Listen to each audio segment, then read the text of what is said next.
never used it. I've never used Slack. Oh, what a cool bag. Rounding them all up. Yeah, it's coming. That's good. Fix it off. We're live. Ish.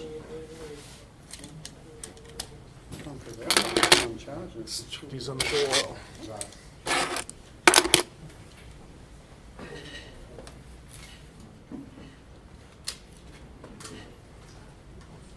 There's no tag on that one.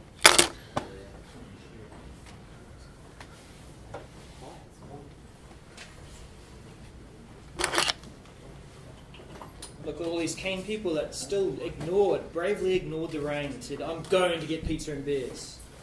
Well, yes. At least a drink. Well, yes. No, not me. No, Alan, Nick, thank you. I'm not losing my mind. All right.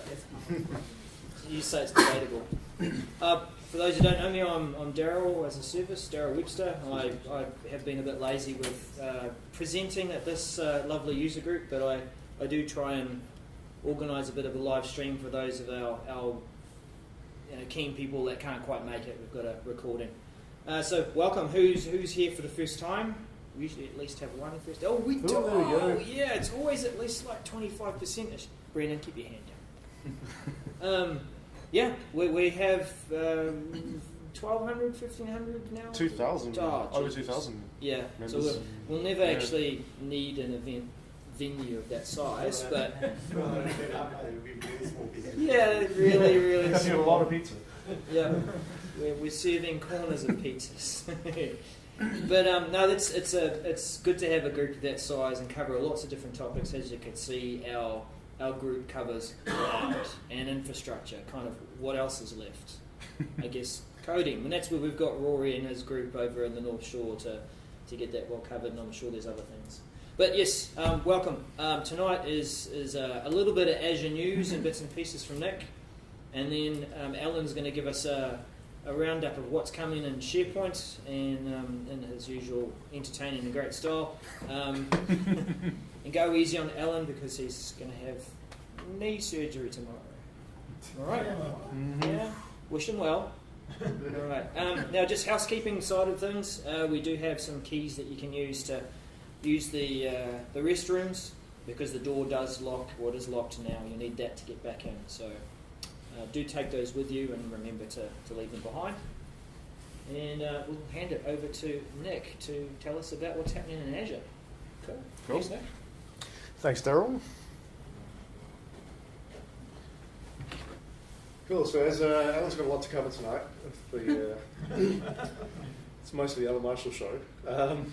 So I'll just kind of do a quick roundup of some of the Azure news that I've come across in the last month in a section I like to call 10 things in 10 minutes. Maybe a bit more than 10 minutes, but let's see how we go. So first big news item. AKS went GA. Who knows, or who doesn't know? Yeah. Who doesn't know what AKS is? You all do? No, one guy? Must be more. Okay. You must know, surely. Cool, so AKS is the Azure Kubernetes service. So if you've been playing with containers at all, mess around with Docker, you soon realise that Docker is awesome on its own, but as soon as you start doing things at scale, you kind of need something to manage all these different containers for you. So that's where Kubernetes comes in. It's a container orchestrator. So AKS is a managed service that Azure provides to manage your containers. Is this in Australia now? Yeah, exactly. So new feature, new region. It's in Aussie now, whereas you used to have to run it out of the US before. Yeah. We've been playing with it a bit at the office over the past few months. So it's awesome that it's in Australia and GA, which means we can actually run production workloads in AKS. It's awesome. Number 2, Azure Blob Storage Lifecycle Management is now in public preview. So what this means is you can actually create policies for storage blobs, or for blobs that you put in your storage account, to kind of automatically scale them down in tiers if the blob isn't in use. So for example, you can say, I'm going to start everything out in hot storage, so quickly available, real-time access, etc. And then if you don't use this blob for X amount of time, tear it down to cool storage. And then if you don't use it for another amount of time, tear it down to archive storage. And then if it's not used for over a year or whatever you want, you can delete it. So you can set those policies up automatically against storage accounts and just put them in place, and it just works. So it's only for blobs at this point in time. Azure Files isn't supported yet, but it's on the roadmap to get there. Yes? Do you know if it's going to support the soft delete function? Yes, that's coming up. So that's essentially how you set it up. So it's a little bit basic at the moment because it's kind of in preview. But in the Azure portal, you'll find a lifecycle management / preview thing in your storage account, and then you just paste a bunch of JSON in there, which describes when you want to do all these actions. So tear it down to cool, tear it down to archive, and delete. Delete snapshots as well. It's quite extensible. I take it they're probably going to make a nicer interface at some point, but for the moment you just have to paste some JSON into there. But pretty cool feature, huh? Yeah. Number 3, Azure AD authentication for Azure Storage. So up until now, if you have an Azure Storage account and you wanted to give someone access into the storage account, there were 2 ways of doing it. First way is that you actually give them either your primary or secondary key to get into the storage account, which means they have access to everything in the whole account.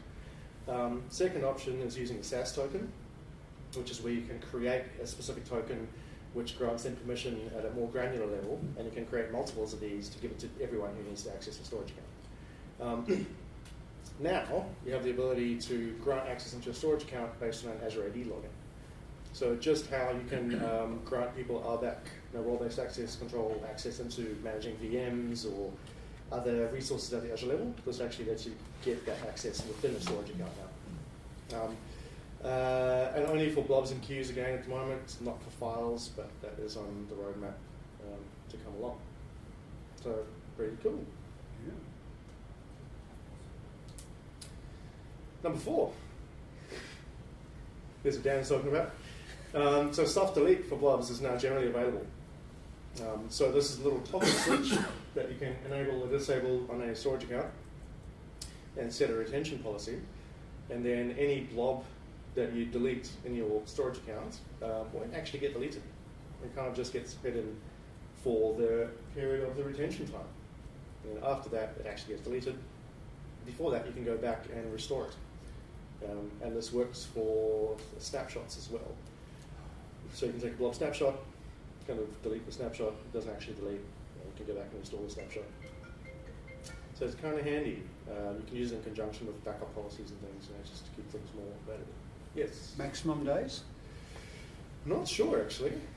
The slider seems to go quite far. It goes 8, 9. Good question, not sure.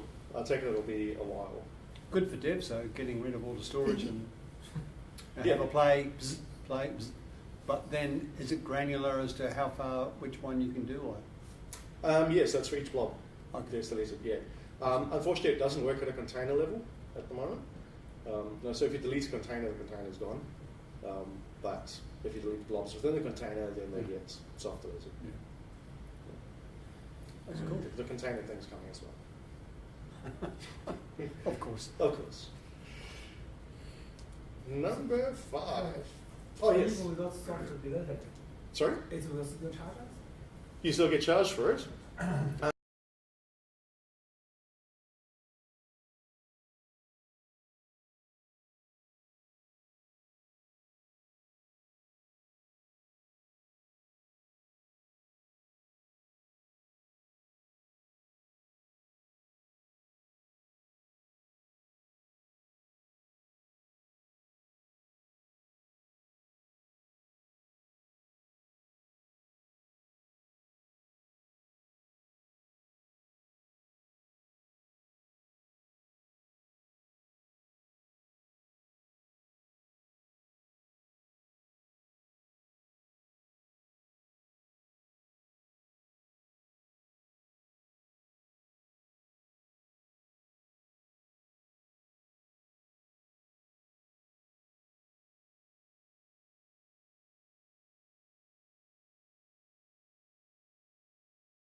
actually execute whatever you want to execute over here. So it'll execute ipconfig, and you'll get back the result of that ipconfig data. It also supports custom scripts as well. If you run PowerShell scripts, you can just execute that, pass in a parameter of a PowerShell script that's available to the agent on the machine, Oh, wow. and then it'll just execute it, so it can do whatever you want. And this is able to run through PowerShell as well. So you don't have to do like a remote PowerShell session into the machine. You can just execute PowerShell against the machine, and then the agent will pick that up and run it inside the machine. On SQL virtual machines? Any virtual machine, yeah. Cool. So as long as the Azure agent's installed on the machine, which pretty much all of them have it installed, Oh, that's awesome. yeah, you can do that. I didn't know that. Yeah, it's new. It's cool. When was that released? Within the last month. Ah. Yeah. Number 6, we have VNet service endpoints for Postgres and MySQL. So for a bit now, we've had VNet service endpoints for Microsoft SQL Server, like SQL Azure, but now we have the same capability for Postgres and MySQL. So if you're not sure what this is, it essentially allows you to connect to these the PaaS version of these databases using using a private IP address. Because by default, all these PaaS services have public IP addresses and they sit in the public cloud. So you can enable a service endpoint on one of these components, which basically ties it or pairs it with your virtual network in Azure, and then it gets a private IP address that you can access from other services. So if you have a web front end, you can connect to the back-end data over a private IP address through open the public. Cool. Number 7. We now have standard SSD disks, and it's in preview. So up until now, SSD and premium storage were kind of one and the same.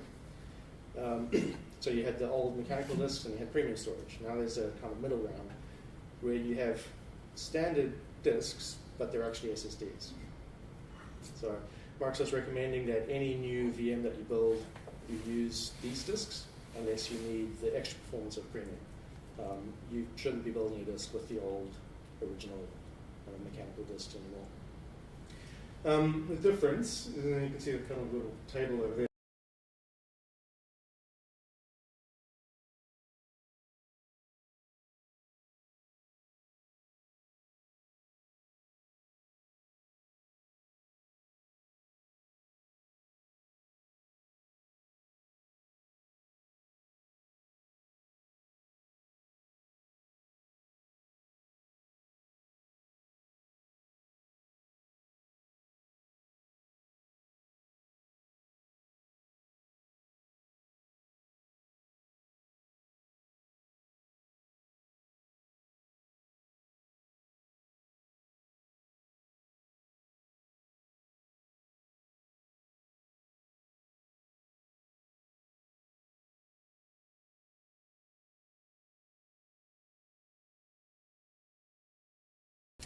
Does it cost the same? It's marginally different, I think, but it's not that much different. Yeah, so I forget the exact numbers. I was looking at them last night. Must be using old SSDs. Pretty much, yeah. Because the old SSDs are around the 500 or 600. So. Yeah, like as they upgrade the SSDs in the data centers, they'll have a stack that aren't being used anymore. So But longevity, it'll last longer, less failure. yeah, and obviously the spinning disks will be getting a bit old now as well. So kind of end of life in those and moving everyone to SSDs. It's not available in all data centers at the moment though, but Australia East is supported. I saw that, so you're good there. So have a play. How am I doing for my 10 minutes? You're on 12. Well, 12. No, I'm joking. Let's turn it around here. Number 8, SQL Data Sync is generally available.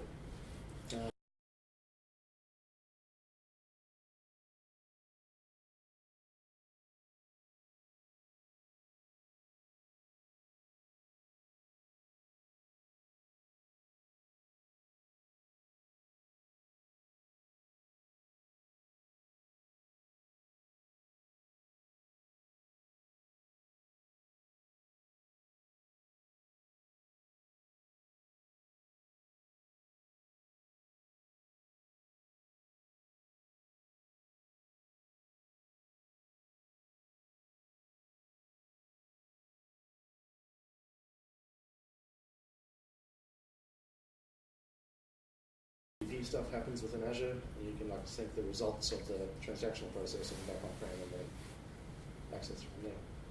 So it's been in preview for ages, like the last year or two, I think. I've been playing with it way back when. But yeah, generally available now, so fully supported. Number 9, smart groups in Azure Alerts. So if anyone's set up alerting in Azure and something goes wrong, you end up getting spammed with a whole bunch of stuff. Say, this machine's down, that machine's down, and hard drives have issues, and CPU's getting busy, and sometimes one event, one incident causes a whole bunch of stuff to happen. You don't necessarily want to get 1,000 notifications. You just want to get the one notification to say, hey, this event has happened and these things are affected. So this is what Smart Groups does. You can basically group together components in Azure, various virtual machines, with various alerts that you set up on machines and other services that act as a solution, as a service. And then if anything happens to that service, you get notified to say, hey, the service is not available. Each of the individual components having an issue, which is cool. And that's in preview at the moment. So we can go ahead and look at that. And then news item number 10, which most of you probably know about, Microsoft buys GitHub. Yay. So obviously pretty big news. If you're a developer, you would have played with GitHub, pretty sure. Even IT pros, I know my team does a lot in there. So yeah, pretty big news for the industry. Anyone have any comments around what they've heard, what their thoughts are? So the day after, I saw an article that said 52,000 people have moved to GitLab. Oh right, Which is abandoned hosted in GitHub. Azure. Which is Right. So I don't know why, because GitLab you have to pay for this. It's true. And they were losing money apparently, so with Microsoft behind them now, it's maybe a good thing, I reckon. Yeah, so Rory thinks it's a good thing. Anyone else? Any comments? There's only 28 million users on GitHub anyway, so 52k is not. No, it's not. Mm. There was a lot of discussion in the community around, oh no, Microsoft's going to hack into our code and use it and steal it. And it was kind of just ridiculous. It was there already anyway. Yeah, exactly. And there was It's also open source anyway, so. Yeah, open source. a lot of confusion between Git and GitHub. Yeah, a lot of exactly. people going, hey, oh no, they own Git, we can't use Git anymore. Mm. Different things. Stupid people. I obviously, a month and a half ago, got the alert using IE11. GitHub will no longer support after a certain date, whatever it was. I'm thinking, oh, okay, is Microsoft going to be buying this? 2 days later. Yeah. Well, like GitHub not supporting IE11. Pardon? You saying GitHub not supporting IE11? Correct. Yeah. So, got to use Edge or Or whatever. Chrome or Firefox. Yeah. Or But it was when that came up before the announcement, I'm thinking, Yeah. look, they are going to buy it, yay. Yeah. Yeah, I mean, I'd be noticing there's obviously a lot of... I'm an IE. They've been teamed together a lot. Like at Build, there was that big thing around, GitHub and Microsoft presenting stuff. So you can see over the last year or so, there's been a lot of activity around GitHub and Microsoft together. Plus, what was the Microsoft one that they disbanded last year? Which one? Code. Codeplex. No. Was it Codeplex? Yeah, that's Codeplex. So when they disbanded that, I'm thinking, oh, here's the writing on the wall. They're going to be, and suddenly all the templates appeared on GitHub. And Right. okay, it's going You to see happen. the transition happening. They host all their documentation on it. Yeah, So exactly. much It of just their makes some stuff sense. is just being Like Docs.Microsoft is all Yeah. GitHub does. Yeah. When I did a support call in January, it was like, oh, you need to go to GitHub to get the Microsoft template. And I'm going, why don't I go to Codeplex? Oh, it's closed. Oh. And there was a giggle. Mm-hmm. And I thought, oh, okay, it's going to happen. See, it was kind of a surprise, but looking back, it's not actually a surprise. So. It's Yeah, good though, Yeah. because suddenly open source is like, do you know about the inklings on open source for Windows? Yeah. That's probably number 11, Dave. I was just going to say, maybe next time, because it's an open source for Good thing you're Windows. stopping at 10. Pretty much. Cool. All right, that's me. Now for something completely different. Who's that dude? Mr. Marshall. Are they going to sink a data centre off in New Zealand? There's Azure Stack in New Zealand. Right. Yeah. Maybe one day. Right. So there was actually a SharePoint conference that went on in North America. It wasn't officially a Microsoft conference, but like it was most of the Microsoft product team were there presenting, and they actually presented a bunch of stuff that they told us about at the summit, and some new things that we didn't even know were coming that we'll cover off. So this is all mostly SharePoint Online. There is one slide about on-prem. So if you're still running on-prem, then there is some news, and some that's good. Time to go Yeah. So let's move along into our Office 365 environment. So they're doing a bunch of updates to the Office landing page. I don't know if anyone does anyone start here, or do you just go straight? I do. A couple of people. Yeah, add your own apps. Yeah. So it's starting to turn more into a kind of like a hub starting page for your whole SharePoint environment. Because to start off, they're gonna start pulling in previews of documents, but also they're updating the search. So when you click straight in the search, it will give you a quick access to things that you previously worked on. So in terms of a place where trying to get back to where you was and what you were doing the previous time you're in Office 365, this is a much bigger update that's going to potentially sort of compete with intranet homepages. Because at the end of the day, this is starting to pull together everything that we would normally input on an intranet homepage. If this actually had news as well, it would probably cover everything. You wouldn't need an intranet homepage, potentially. So going forwards and keeping an eye on this and seeing how it progresses. The other thing I've also done is add in some activity. And I noticed this actually turned up in my tenant. So I can see who has actually touched my files and done something with them since last time I was in here. The actual activity itself also records views. That is actually in my demo tenant. And I'm going to duplicate my screen. In a moment. That's a cool picture. Right in the middle of nowhere. It's my son. He'd be doing that. He's going, oh, that one, the rock climbing. It's been there for ages.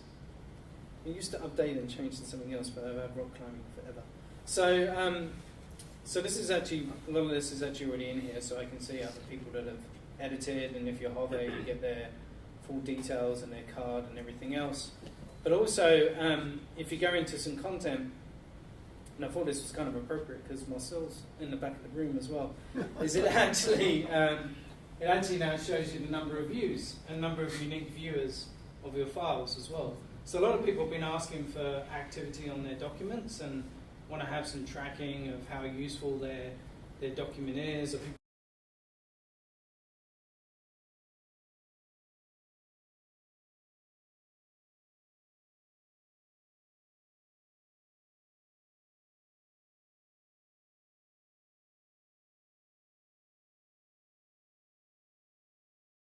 in the fact that someone viewed now in the graph.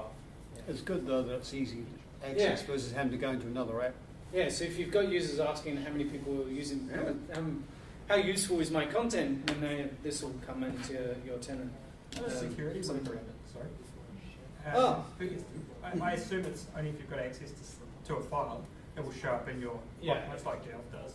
Yeah, so you would have to, you'd have to be able to see the file, but as long as you've got view rights, there's no reason why you can't see other viewers, because you'll be able to see that in the graph anyway. Okay. And you'll notice it says, how long ago they viewed it, what are we doing now. Let's go back to PowerPoint. Is that granular though, like you're saying looking at your files, but what about general company files? Can you allow people to actually see who has seen it? Are you aware of that? It's open to anyone. Okay. So as long as you've got access to get to the document library and view it, then you can click on that or hover over it and see the views. Yeah. Thank you. Right, there's some updates to Microsoft Office as well, and these are, I like a couple of these. We did actually cover one of them, I think, last time, because there was some announcement, build about being able to actually add like a to-do into your Word document and mark other people to come in and comment, and using some AI to pull in content. But it also did another update that you can actually now mention in comments. Now initially it's going to be in the online version, and then it's going to eventually end up in the desktop version. So what's happened in the past is normally when you're going through a Word document and you want somebody to do something, you've got no way of really getting that person's attention that this is what you want them to actually work on, or you want them to reply to a particular comment. So this now allows you to do mentioning inside of a Word comment. But the other useful thing though is it'll realise that that person doesn't have access to the document. And it'll immediately pop up and say, do you want to grant this person access to, so they can actually come in and comment. Right, you've mentioned them in the document, so you probably want to give them access. So rather than you having to work that out, do they actually already have access or not, it'll actually do it as part of when you add the mention. Cool. I think it's really useful in saving people effort. Hey David, did you check out this document? Yeah, they'll get a notification that they've been. Same in like Teams when it says someone is trying to contact you or you're being mentioned kind of thing. Same thing here. So they'll suddenly get a notification and they're meant to come in and Did you reply to the information when it came down to effect one? Oh, when? I've got a slide at the end that has some dates and stuff. Right, some updates to Microsoft Teams.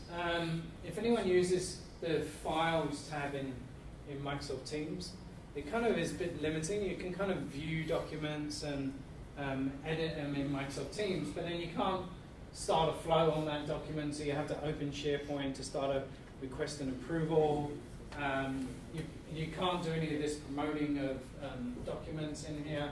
And every time I create a new team site, I have to then open it in SharePoint and click the sync button to bring it down to my device. So it's really not, it's not quite as useful as the document libraries themselves inside SharePoint.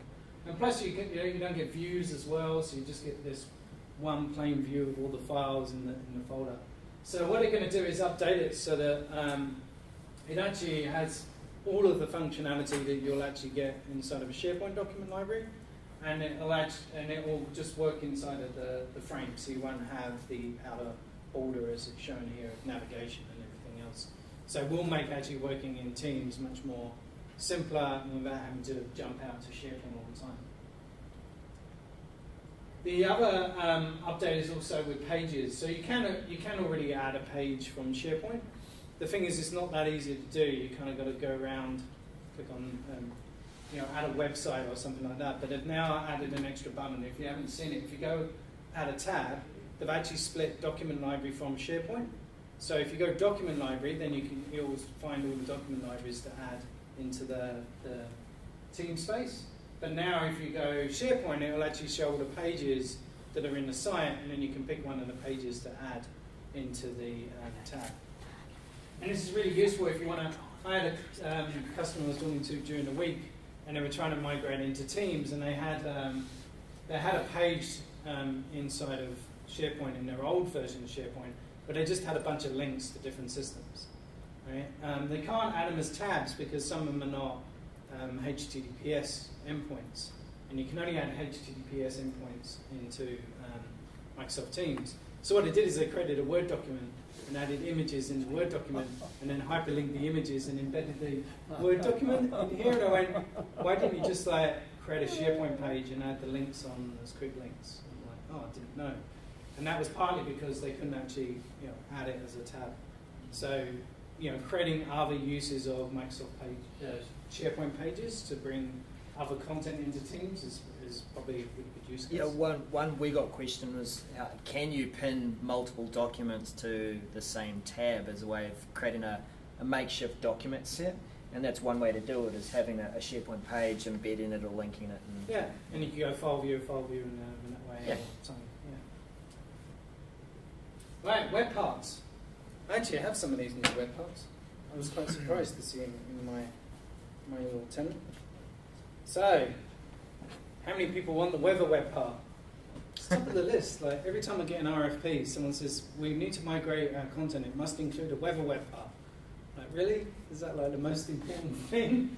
But there is one, and you can just add the web part, and you just put in the location, and you can change it from Celsius. Well, it'll be Fahrenheit by default. You can change it to Celsius if you're metric based, and then it just pulls in the Weather, obviously from MSN Weather. But it might be useful, like if you've got a SharePoint site that's around an office or a location, and you want to be able to like pull in, what is the current weather there if you're visiting that location on that day. Right? Or some businesses have SharePoint sites around. If you're a travel company, you might have them around different locations in the world, and you can see what the weather's like currently at that place. The other thing they've done is an update to this to the image web part. So one of the problems with the image web part used to be that you couldn't properly crop it. You try and crop it, and it would just kind of half.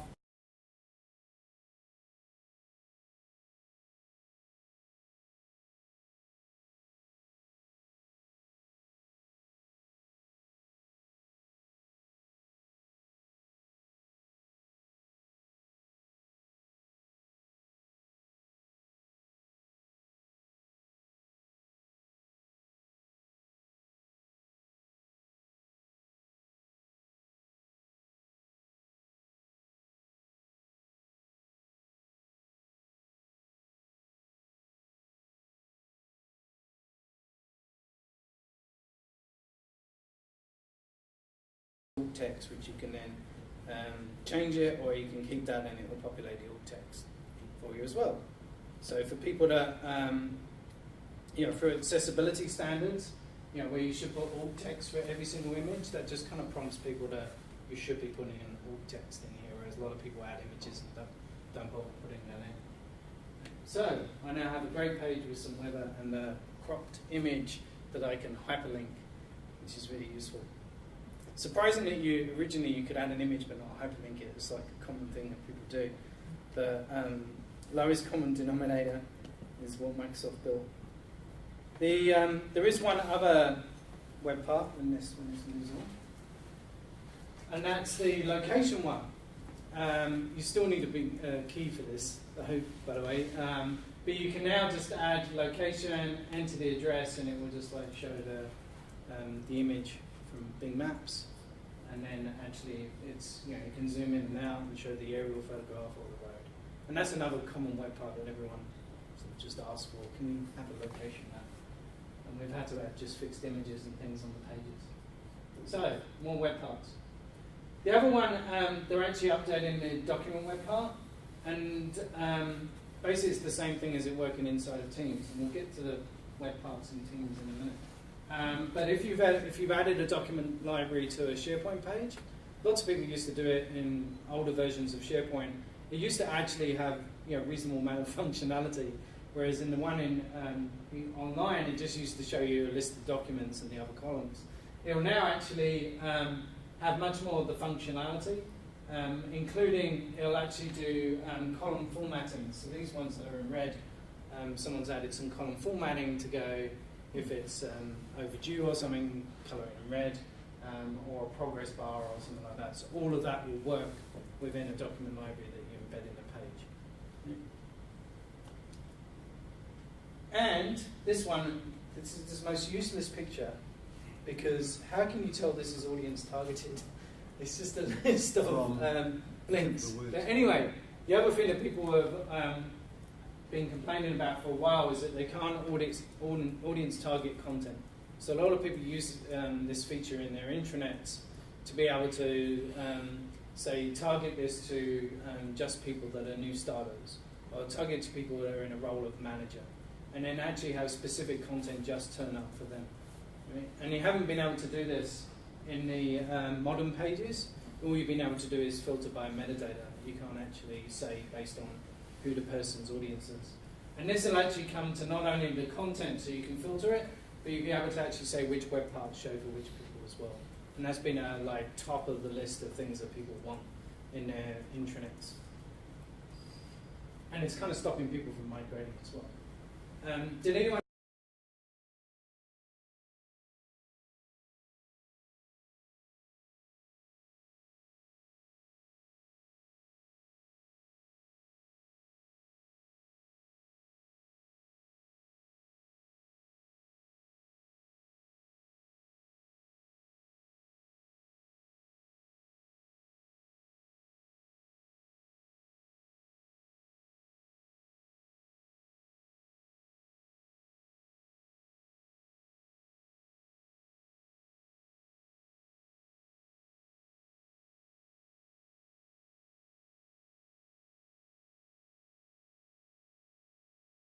kind of version of this and have it deployed into your tenant. And essentially it's now, because they can create a whole site as a scripted solution, they can actually add web parts and code and everything else to the page and lay out the sections. So if you get one of these, this is the kind of general layout, including that top bar up top here as well, the blue bar. And you can, Microsoft actually manage the content that sits here. So you can choose what sort of content you display. So creating playlists and different types of, you know, what you want to promote as some of the main content. So you get to kind of choose what to display and where. But Microsoft manage that actual content in the background. So it means if they update Microsoft Teams and add some new features, they'll update the training, and then immediately you don't have to do anything. The new latest training is available in your training site. So if you need a little quick adoption training site, then this is definitely a place to look at when it gets released. Right. The next big one that they announced was things that have been asked for in organising pages inside of Office 365. And we've been doing workarounds with metadata and all sorts of other stuff for ages on this since Microsoft first released it to be able to build intranets. One of the big is actually having metadata.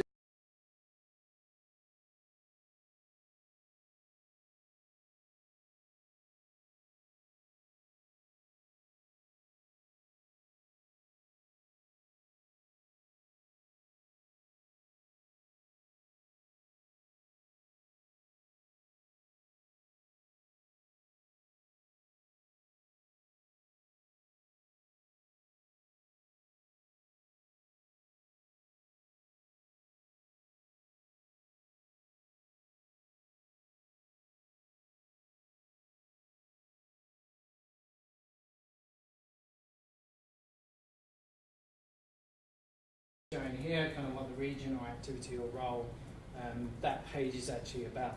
Right? So there's one of the things that people have been roadblocks for people actually moving their intranets over is having some of this metadata applied. The other thing is adding approvals. You used to be able to approve pages in SharePoint sites and actually send them for a process where somebody approved the content and then it went live once it's been approved. So there was none of that in the new modern sites. So Microsoft have now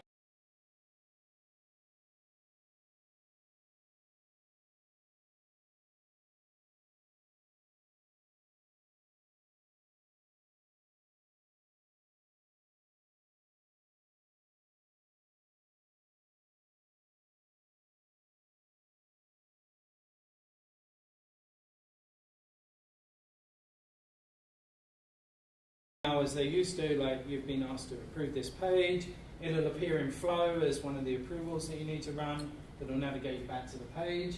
But also if you go to the page and you are an approver, you'll actually get this next screen, which is actually saying, hey, this page still needs approval, do you want to approve it, provide some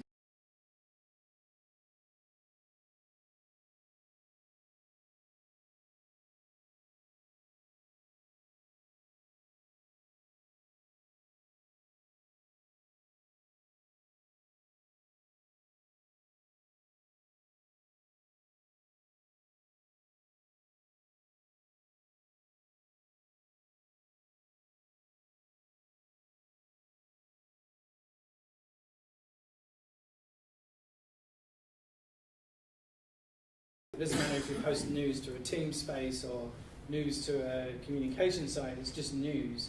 Right? There was no way of defining one set of news to be, the top level organisation about the organisation that everyone should have, and then other news that might be in their teams.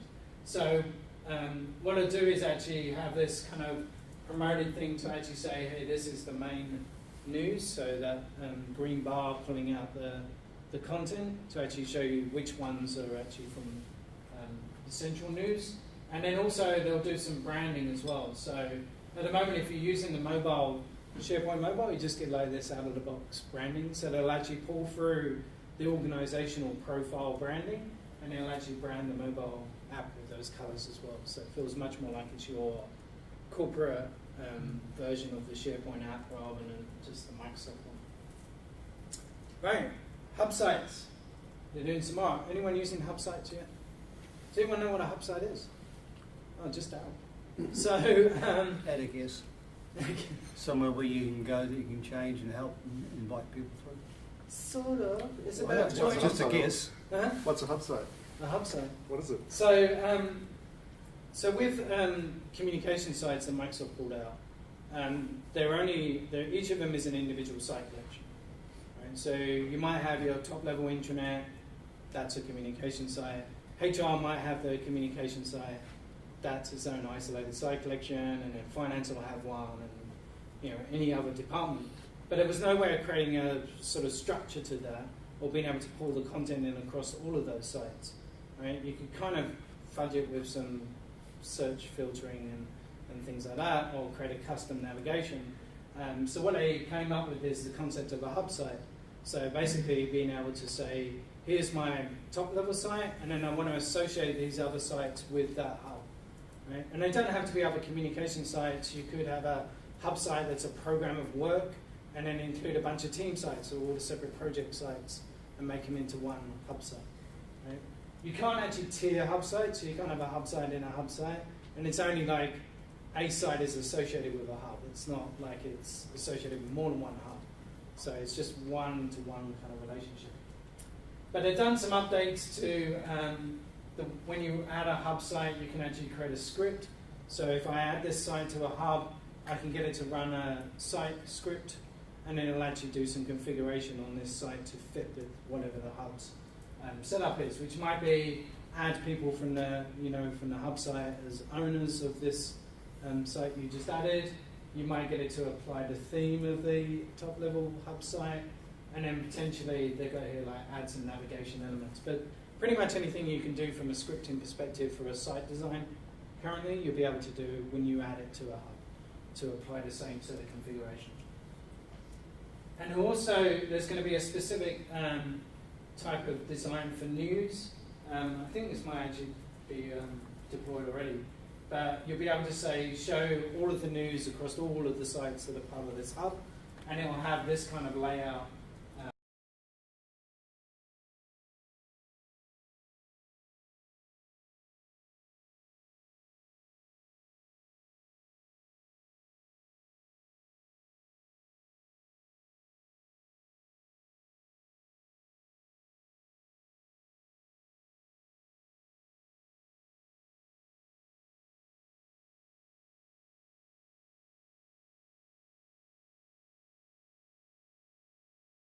Page for the internet?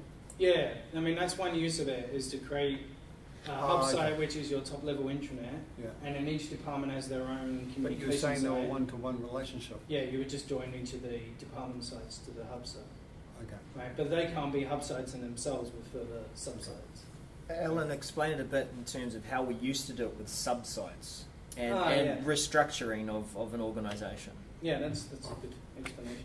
Yeah. So we traditionally we'd create like an intranet which would have a home page, and then we create a sub-site in that, which might be for a department or a sub-site for a location. Yeah. But there's no sub-sites. It doesn't exist for a communication site. At the moment? No, it won't likely ever exist again. Right? So it means that there needs to be some way to create this kind of relationship with a sub-site or related site. It's not filterable in any way? No, it will just pull in all of the, when you create a hub site, it gives you the ability to say show content from all of the sites that are part of this hub site. So rolling up news, rolling up documents, that sort of content across all of those sites. Thank you. Right, mixed reality.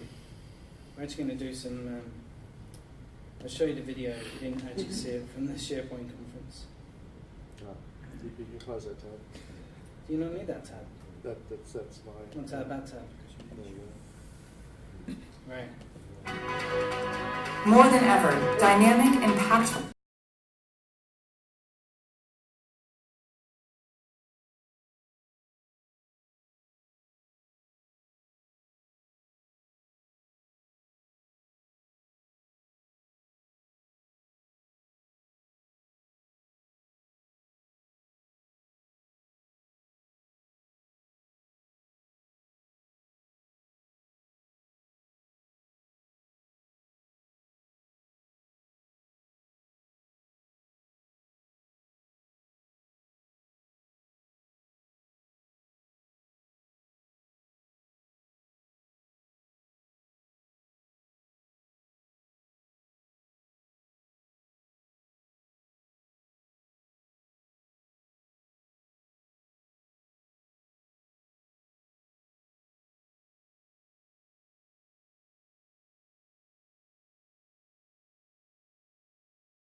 one of the challenges is, in some days, getting people to try and interact with content in the intranet. If you've got like new starters or people are creating these like 3D objects and stuff now as well, and just being able to have a really good way for people to be able to interact with those. So this is just trying to sort of say, how do we bring in this new generation who just want to use VR and artificial reality and make them part of the experience, right? This is probably a long way off, right? In terms of this getting into a SharePoint environment near you, but I suspect it should be interesting to see how people actually use this. But training is definitely probably a key one in here. So you can actually, when you create one, there's kind of a couple of different sort of layouts. Think of it like picking from SharePoint, picking like from PowerPoint, kind of picking a sort of master slide that you're going to use, and it's kind of either this sort of circle view or wrap around, and then you can pick which image. Currently, there'll just be a set of images, but later you'll be able to upload your own images as the background surround for people to immerse in, and then you basically go through and just add web parts. So the same as you add a web part at the moment to a SharePoint page, you'd add a web part to a mixed reality experience, right? Which could be adding a document library, and the document library contains a bunch of 3D objects in the document library, or it could contain a bunch of images for people to interact with and drill down into more content. Right? Once you get it uploaded your web part, you can kind of resize it and scale it and some other interesting things. Once I get a tenant with this running, we'll have to kind of bring it along and get people to try it out. It'll be very difficult to kind of show you what it's like, so we'll have to get kind of, like, I'll just jump up and add something there. The key with this is that it's not just about making it available to those who have headsets or those who are sticking a cell phone in front of their face. There was plenty of discussion in the community afterwards of, really, what are we doing here? Is it just gimmick? Is it just trying to sell more HoloLenses or whatever? But there are some real practical uses for 360 video, not just modeled content within a SharePoint space. So Alan mentioned about induction and showing people training, but you've got different industries that want to walk through a building site and show all angles at once, so you can explore that. Now, up until this point, we've had to use things like YouTube, Vimeo, or spend a whole lot of money and build your own. But this makes it a lot more accessible. So my feeling is the easiest entry point is 360 video for this kind of game. And you'll be able to view it from your phone or from your browser or whatever, so you don't have to have the headset in front of you. Yeah, so potentially you could record a 360 video of the company talk, the CEO's message or whatever it might be, and people can sort of look around at the audience and what the person's saying and look at the PowerPoint presentation at the same time. Cool. Search. Been waiting for this update as well. So SharePoint Search, we did sort of cover it a bit last time. There was a bunch of updates that we're doing in Azure, and we're talking about, that'd be cool if like some of that capability was in SharePoint. And in fact, they are building some of that in. The other thing they did is they created this new modern experience for search, but it was really kind of limited in terms of what you can do from a configuration perspective. And it doesn't have all of the settings that search that we use day to day in SharePoint has today, with best bets and keywords and some other things. But that's all coming back. So there's been for business. I'll skip that. We'll come back to that later. So first thing to note is that you'll be able to add search suggestions back in. So we used to use this to kind of prompt people to, if they start to search for something, it'll actually say, was you looking for this or this? Kind of like when you go in Google and it sort of lists a whole bunch of things that you might want to actually go to. So you used to be able to create these search suggestions and actually prompt people to actually find the content. So if they type, expenses, it can go, I'd like to find the expense form, or I need to fill in my expenses or something like that, and then navigate them to the right content. So search suggestions are coming back. Apparently it's going to be managed in a SharePoint list, where that is in a root site or somewhere, unknown, but somewhere in a list. The other thing that's coming back is external sources. So you'll be able to bring in external content that it actually indexes. So you could always point it at like other content for it to pull in, but there was no way of showing it in the modern experience. Filters are coming back. So there's even more odd stuff. So you'll be able to, at the moment, if you go to filters, you can filter by like date that it was published, and that was about it. But now you'll be able to add filters like you used to add refiners. So actually, being able to filter on the actual metadata that sits behind the content itself. So we've been waiting for those. Libraries and lists, bunch of updates in libraries and lists. They're going to pull in, I've built this solution like lots of times, and somebody uploads a photo to go extract all the metadata and put it into columns inside of the library. But now it'll actually do this, just if you add an image in, it will pull out when was the image taken, if it had location data against it, it can potentially pull that out as well. So that'll all come in as this, it's in like an if format or something behind the image, so that'll all come in as extra columns. They're going to have a new create list experience.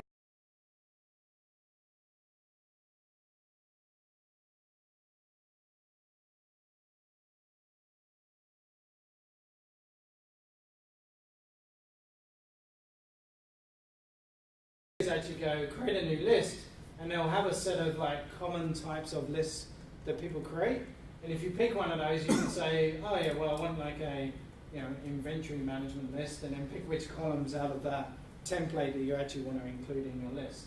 The other things you notice is they'll bring back the create a list from Excel, so again looking at the columns in Excel and actually creating a list from it, or you'd be actually basing it on an existing list that you have. They'll also bring in this, I actually quite like this feature, which is pasting from Excel or a table. And what it'll actually do is, so if I create a list and all I've got is a table column, I can actually then highlight a bunch of rows in the spreadsheet, paste it into the SharePoint list, and it will add all the columns into the SharePoint list as I paste it. So not just the first field, it'll actually create, here's a date field and a number field and whatever other fields that I had in my Excel spreadsheet, and it will create those columns as I paste it in.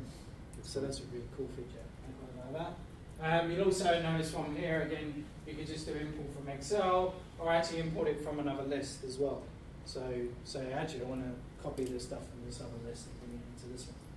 I don't know what the ask others for content is going to do. I don't think they mentioned that. That's an interesting looking button. I think it's just to fill the space because there was 4 before. It's like a survey or something. Yeah. No, literally the product group needed something else to put in that square, but they hadn't got anyone to do that. Yeah, so they're going to ask for someone to provide content for this box here. Yeah, that's a good explanation. They'll bring in edit in place, so you can go to edit this list, and it kind of creates like a table view. You won't need to do that anymore. You'll just be able to go just straight edit in place when we're switching over to this other type of edit view, and be able to change the formats of the columns. You'll also notice, we'll get back to the insights one in a second. They're going to have the option to say create a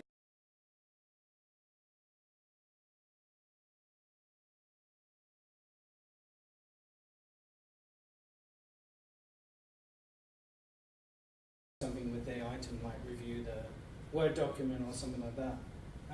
So this will actually immediately allow you to go, I want to create a task, and it's for this person to go review this document or whatever message you want to put in there, and it will just, you won't have to create a specific flow.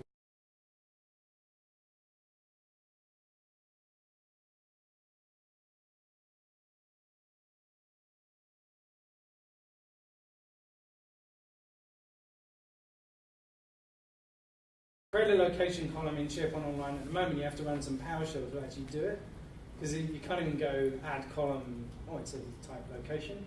You have to run this PowerShell to create it, and then when you do, it just has these, you don't get this nice little preview of the location, you just get the coordinates that somebody typed in. There's no way of picking off the location or anything else.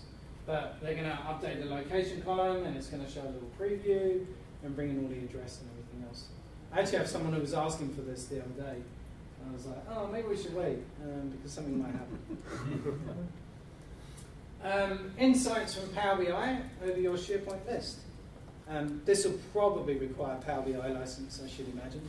But at the moment, you can go into Power BI and go add a data source and point it to a SharePoint list, and then create some charts and graphs based on the data in the SharePoint list. This will actually use the intelligence piece in Power BI. So at the moment, you can, in Power BI, if you've got some data, you can go, give me some insights, and it will analyze the data and work out some charts and graphs that might be useful. So this one sort of is obviously looking at the number columns, types of projects, and then working out, hey, this might be of interest to you. You know, there's a lot of items in here that are over this budget amount, or the majority of these things are this type. That's cool. And I showed you document stats earlier, so you can see how many people reviewed. And there was some dev stuff. There's no devs here though, is there? Anyone dabbling in dev? Oh, there's one there. There's one. Yeah. Devy stuff. You'll be able to deploy headers and footers, at least so application customizations, across every site. So at the moment, if you create, this is a footer example here. So this one I actually created as an example, and it's actually on GitHub somewhere. And you can actually go edit my links, and users can create these little personal links. The amount of times I've had people say, I want to be able to add a page to my favorites list. And the amount of websites I see where people have got this web part on the homepage, which is my links. So this is actually a really good example of a common use case. Not only being able to add a footer on every site that people create, but actually this adding links. One other thing you could do here is add this page to my links, which would be a really good footer use case, and then it will just build up these links in here. So at the moment, you can create this application customizer and say, here's my header and footer, but every site you want to add it to, if a user creates a new site, you've got to run some PowerShell to add the header and footer customizer to that site. But in the future, it will actually it actually goes into the SharePoint Admin Center, and it looks up a list of all of the customized headers and footers, and it'll actually pull in the one that's appropriate for this site. And it'll do it live, so it'll just keep checking that list every time, and then pulling in the one that's valid. So as soon as a new one gets added, immediately it's going to pull in. It's not deployed out to every site, it's an immediate lookup. And so those headers and footers are consistent, and like I noticed on the page, you had to scroll up, scroll down, but the footer was still there. Yeah, the footer was, this footer will always stay there. That's good. Yeah, the global one appears just underneath scroll the up, Office 365, headers underneath the disappear. black bar. Yeah. Or the footers disappear because you scroll too high. Yeah, that one it always stays fixed. Oh, that'd be good. Yeah, I remember talking about that 3 years ago. It was the Microsoft Summit. We need headers and footers, and they were like, really? Yeah, but every site we customize has some footer also. Certainly has a header. You actually be able to add web parts into teams. This is kind of interesting. So if you build a web part based on the SharePoint framework, and for people to add to a SharePoint site, you'll be able to also say this can be used within inside of Teams. And people will be able to go add a tab, concept add a web part, and then pick from web parts that are available that you've deployed, and then add it to a page here. Which is a slightly different process from what we talked about earlier, where you can add a SharePoint page. So you could add a SharePoint page with the web part on it. Now you don't even need to create a SharePoint page, you can just go add a web part, and then display it straight away. Is it awesome? And in this one, I didn't go into too much detail, but basically being able to create dynamic web parts for just straight API calls to external sources, and be able to manage that list of valid APIs. And you can actually, that administration bit for these APIs is already in SharePoint Admin. If you go to the new Experience Admin, it's actually got an option to say manage API call URLs, and then no way to edit or add them or do anything with them. It kind of exists as an administration thing, but there's nothing actually in there for doing it. But basically say, add a web part, here's my new data source. A bit like kind of how the connectors one is meant to work. And then you can specify your own data sources to bring in. And these are all just examples of that. So technically speaking, the weather one is one of those dynamic APIs. And something for admins. These are some of the admins. This is the new admin center, if no one's seen it. So you can see in here Office 365 groups and communication sites and everything else, whereas the old admin center doesn't show them. At the moment, you can only see some basic properties for the site, but and you can do some of the sorting and filtering in these pages, so you can actually go just show Office 365 groups. But you'll be able to now do bulk updating, so you can pick a bunch of sites and set the sharing settings across all of those sites, rather than one by one having to go through. Potentially, I think maybe you could change who the owners are. They didn't really say what things you could set, but just being able to bulk update a whole bunch of sites and change their settings is useful. Multi-geo will come as well into the new experience. So here, this one's actually added 3 other potential locations. So from the admin center, you'll be able to go, I'd also like to specify a geolocation in somewhere in Europe. Right?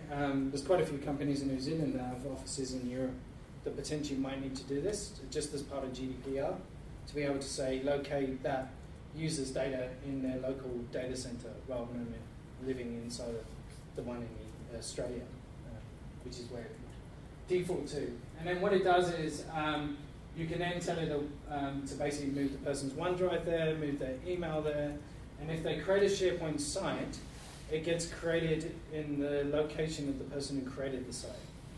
Right? So if the person in Europe creates the site, it goes into Europe's data center. If it's someone from New Zealand, it's going to go into Australia. So whoever's kind of meant to be the owner, they're kind of considering that that's where that site's meant to live, and it will get created in that location. Does this become an attribute that you can set as you create a new user? That's great. It would have to be. Is it still an AAD? Yeah, it's AAD in terms of the attribute, but how it defines where they live. I don't think it just works off of the location field. No. But we need to. A standard user, when you add the email, you've got to give the location where the person is. And if the person's in the state, for example, then their data actually resides from Exchange point of view. Oh, that's where the data lies. So that's most probably would pick the. Yeah. If it's set in Exchange, then this will use the same thing. Yeah. There's also a new GDPR toolbox. If anyone's discovered it yet. Yeah. So there's a whole dashboard to tell you what to do and what you're meant to be doing as part of GDPR. Who's the controller? And different suggestions. A lot of it is based around doing more governance on labelling and DLP policies. So has anyone set up anything specific for GDPR yet? I'm about to. Maybe we should do a session on GDPR. Nightmare. And from a migration perspective,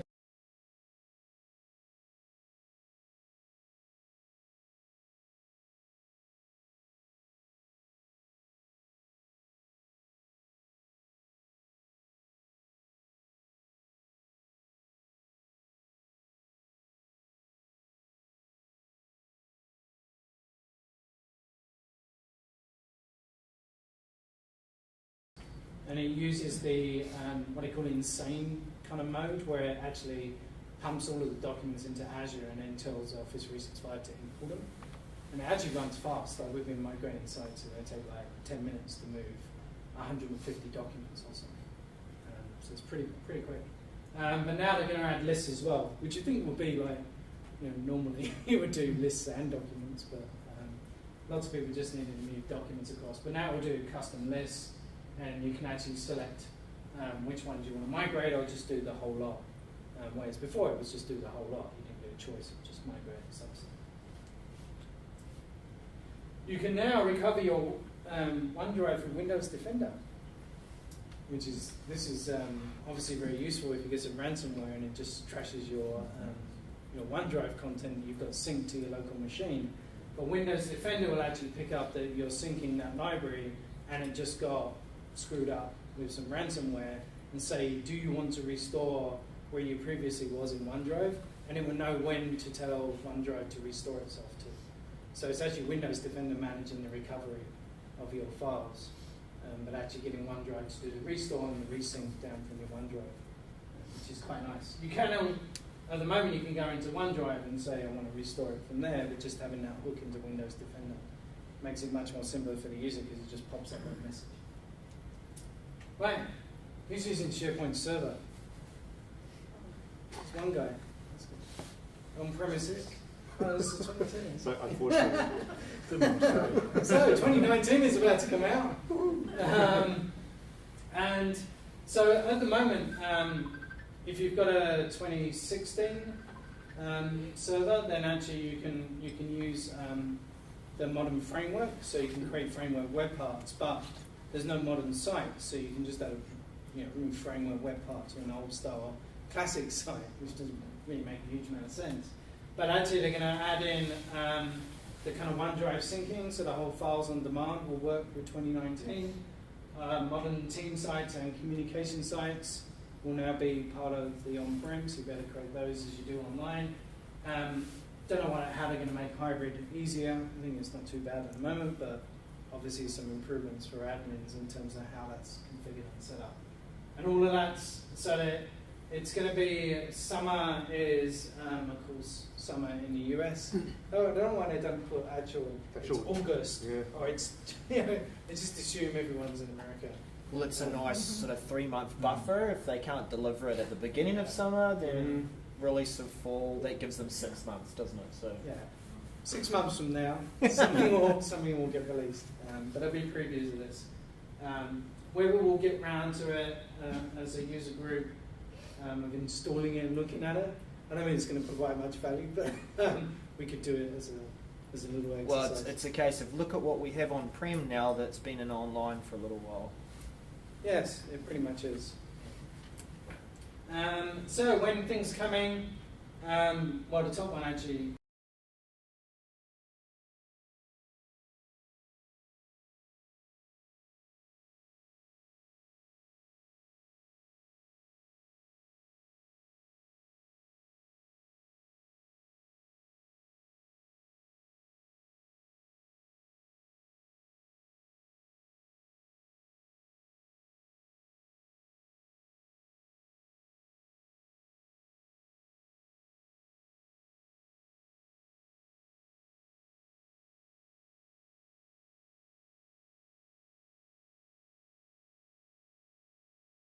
Being deployed yet. So I suspect most of them, when they say late 2018, is probably heading towards October or something like that, September, October. But at least you know now it's coming, so don't build something that one of these solutions is going to solve, and you'll be able to tell people about some of the great things that are actually going to come soon. Oh, the other one I didn't show was this Visio, which is going to be available sometime in July, but basically, like you used to be able to you used to be able to create SharePoint Designer workflows inside of Visio. Now you'll be able to go into Visio and create a flow inside of Visio, so kind of document the process to some degree, and then publish it to Flow for it to create the workflow for you.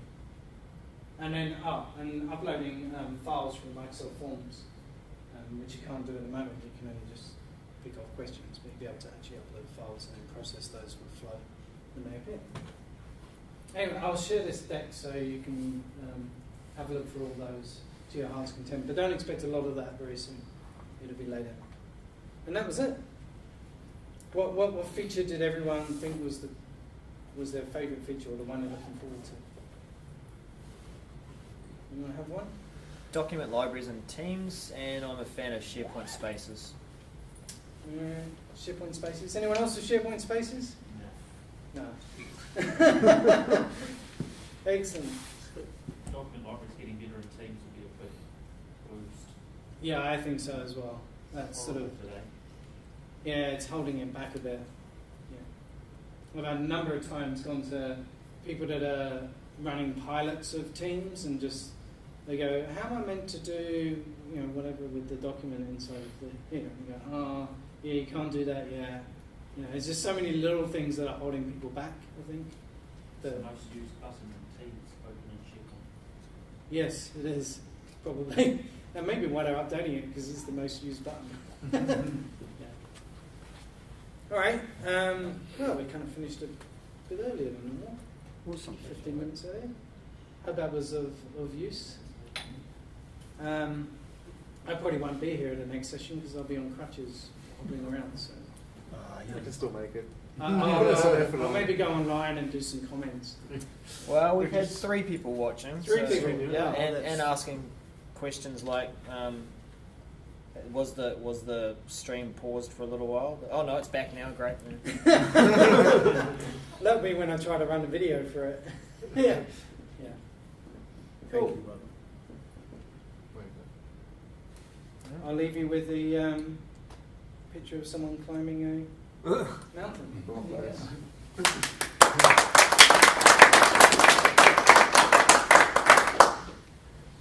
What's that mean?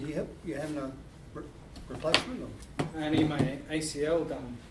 What's that? Anterior cruciate ligament. Yeah, anterior cruciate ligament. So in your knee, from the back to the front, there's a muscle Yeah. that basically stops your knee from dislocating sideways.